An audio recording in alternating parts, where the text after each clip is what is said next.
them to view us with great suspicion. So we have no choice. Ours is an agenda of necessity. Ours is an agenda from which we cannot turn. Do I have a witness here?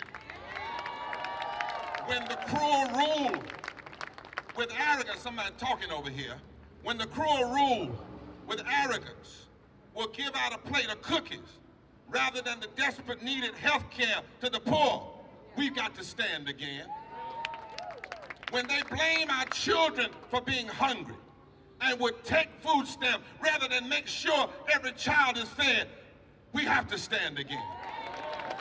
When they try to divert funds from our public schools to private academies, we have to stand again. When they punish our teachers for sticking to their union, we have to stand again. When they reject federal funds for medical insurance to 500,000 people. And then a few weeks ago, they passed Medicaid expansion, finally. But they tied it to the budget. Did y'all hear what I said? They tied it to the budget. And they said it doesn't go into effect until the budget passed. Now they're putting all kinds of things in the budget to try to keep the Democrats from voting for the budget. Why don't you just give the folk the damn health care and stop playing?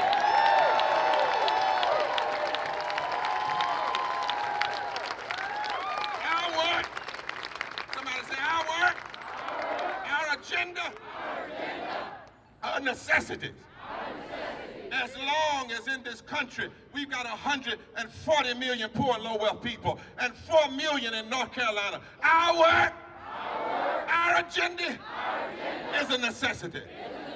As long as we have 87 million people in America who are uninsured or underinsured, and over 1 million in this state alone, and 330,000 people have died from the lack of health care, not from COVID, but from the lack of health care during COVID. Our work, our agenda, our necessities. As long as 4 million people can get up every morning and buy unleaded gas but can't purchase unleaded water, our work, our agenda, our necessities. As long as we spend 54 cents of every discretionary dollar on the war economy and less than 15 cents of every dollar on health care and education, our work, our agenda, our necessities. As long as the poor are dying at a rate of 700 a day, and poverty is the 4th leading cause of death in America, our work, our agenda, our necessities. We must raise a moral dissent. We must organize. We must declare our intention to go forward together. And the truth is, there's hope in these numbers. Oh, the numbers are bad. But did you know that if 4 million people are poor and low wealth in this state, then we can organize? If over 1 million people don't have health care, we can organize. Did you know that 1.2 million poor and low wealth people did not vote in the last election? And that if 19% of those were organized and vote, they could determine the outcome of every election in this state? It's time to wake up the power. We've got moral power. And we've got electoral power. We've got to have a movement now. We've got to rise up again. And so I come to ask you for a recommitment. Today, will you go back home and start organizing Moral Mondays in your home? Today, will you start organizing for a massive moral march on Raleigh in 2024? As a signal that we're going to mobilize from the street to the polls. Can I ask you, will you fight one more time?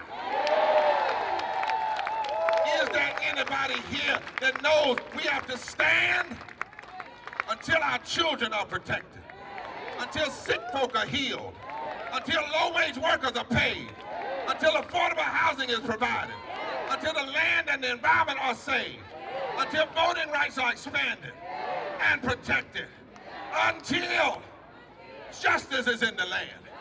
Can I preach 30 seconds?